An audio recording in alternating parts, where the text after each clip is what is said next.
Despite a wobbly heart, see line 735, a slight limp, and a certain curious contortion in his method of progress, Shade had an inordinate liking for long walks.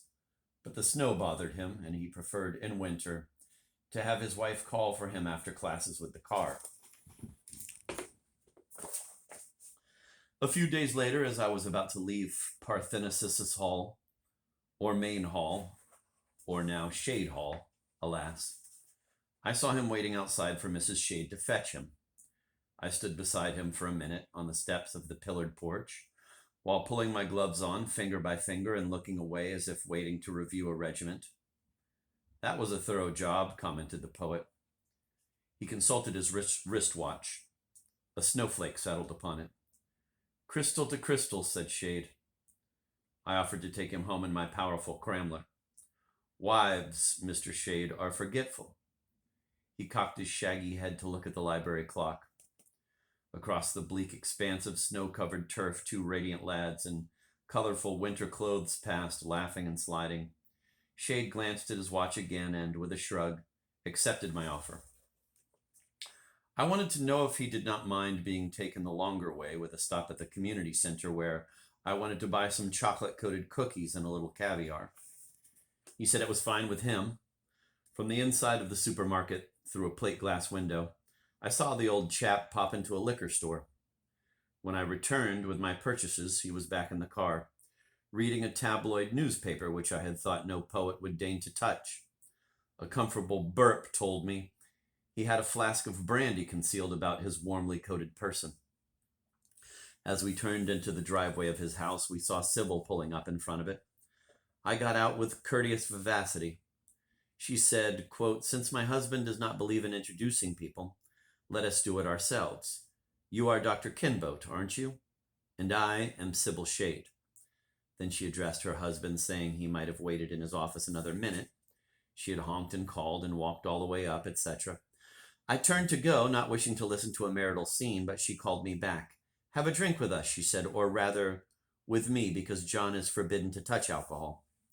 I explained I could not stay long, as I was about to have a kind of little seminar at home, followed by some table tennis, with two charming identical twins and another boy.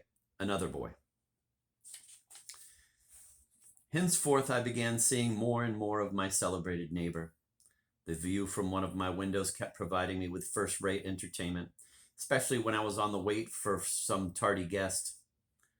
From the second story of my house, the Shade's living room window remained clearly visible, so long as the branches of the deciduous trees between us were still bare, and almost every evening I could see the poet's slippered foot gently rocking. One inferred from it that he was sitting with a book in a low chair, but one never managed to glimpse more than that foot and its shadow moving up and down to the secret rhythm of mental absorption in the concentrated lamplight.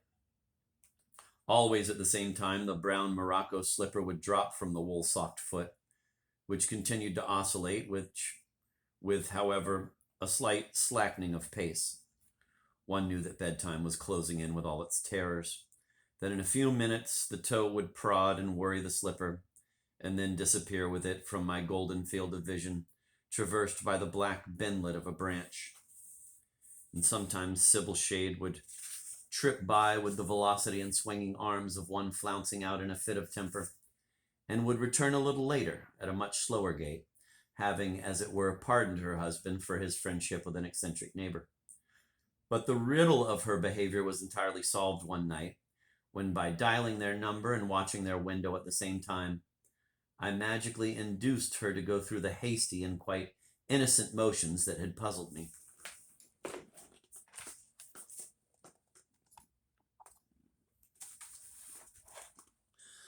Alas, my peace of mind was soon to be shattered. The thick venom of envy began squirting at me as soon as academic suburbia realized that John Shade valued my society above that of all other people. Your snicker, my dear Mrs. C, did not escape our notice as I was helping the tired old poet to find his galoshes after that dreary get-together party at your house. One day I happened to enter the English literature office in quest of a magazine with the picture of the royal palace in Onhava, which I wanted my friend to see, when I overheard a young instructor in a green velvet jacket, whom I shall mercifully call Gerald Emerald, carelessly saying in answer to something the secretary had asked, "I guess Mr. Shade has already left with the great beaver." Of course, I am quite tall, and my brown beard is of a rather rich tint and texture. The silly cognomen evidently applied to me, but was not worth noticing, and after calmly taking the magazine from a pamphlet cluttered table, I contented myself on my way out with pulling Gerald Emerald's bow tie loose with a deft jerk of my fingers as I passed by him. There was also the morning when Dr. Nadokdag, head of the department to which I was attached, begged me in a formal voice to be seated, then closed the door, and having regained, with a downcast frown, his swivel chair, urged me to be more careful. In what sense careful? A boy had complained to his advisor. Complained of what, good Lord? That I had criticized a literature course he attended, a ridiculous survey of ridiculous works, conducted by a ridiculous mediocrity. Laughing in sheer relief, I embraced my good Natochka, telling him I would never be naughty again.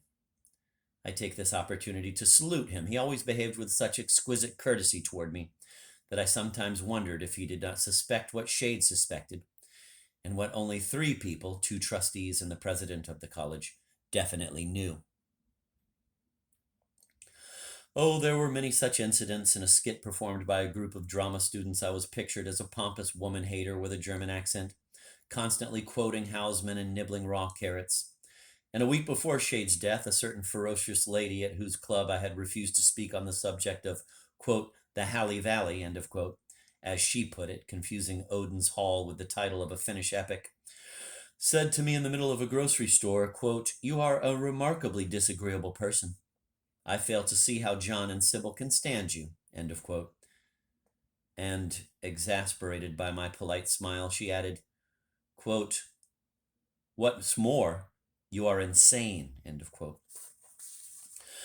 But let me not pursue the tabulation of nonsense. Whatever was thought, whatever was said, I had my full reward in John's friendship. This friendship was the more precious for its tenderness being intentionally concealed, especially when we were not alone, by that gruffness which stems from what can be termed the dignity of the heart. His whole being constituted a mask. John Shade's physical appearance was so little in keeping with the harmonies hiving in the man that one felt inclined to dismiss it as a coarse disguise or passing fashion. For if the fashions of the Romantic age subtilized a poet's manliness by baring his attractive neck, pruning his profile and reflecting a mountain lake in his oval gaze, present-day bards, owing perhaps to better opportunities of aging, look like gorillas or vultures. My sublime neighbor's face had something about it that might have appealed to the eye had it been only leonine or only Iroquoian. But unfortunately, by combining the two, it merely reminded one of a fleshy Hogarthian tippler of indeterminate sex. His misshapen body, the gray mop of abundant hair, the yellow nails of his pudgy fingers, the bags under his lustreless eyes, were only intelligible if regarded as the waste products eliminated from his intrinsic self by the same forces of perfection which purified and chiseled his verse.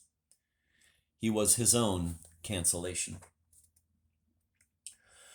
I have one favorite photograph of him. In this color snapshot taken by a one-time friend of mine on a brilliant spring day, Shade is seen leaning on a sturdy cane that had belonged to his Aunt Maud, see line 86. I am wearing a white windbreaker acquired in a local sports shop and a pair of lilac slacks hailing from Conn's. My left hand is half raised, not to pat Shade on the shoulder as seems to be the intention, but to remove my sunglasses, which, however, it never reached in that life, the life of the picture. And the library book under my right arm is a treatise on certain Semblin calisthenics in which I propose to interest that young roomer of mine who snapped the picture. A week later, he was to betray my trust by taking sordid advantage of my absence on a trip to Washington, whence I returned to find he had been entertaining a fiery-haired whore from Exton, who had left her combings and reek in all 3 bathrooms. Naturally, we separated at once, and through a chink in the window curtains, I saw Bad Bob standing rather pathetically with his crew cut and shabby valise and the skis I had given him, all forlorn on the roadside, waiting for a fellow student to drive him away forever. I can forgive everything save treason.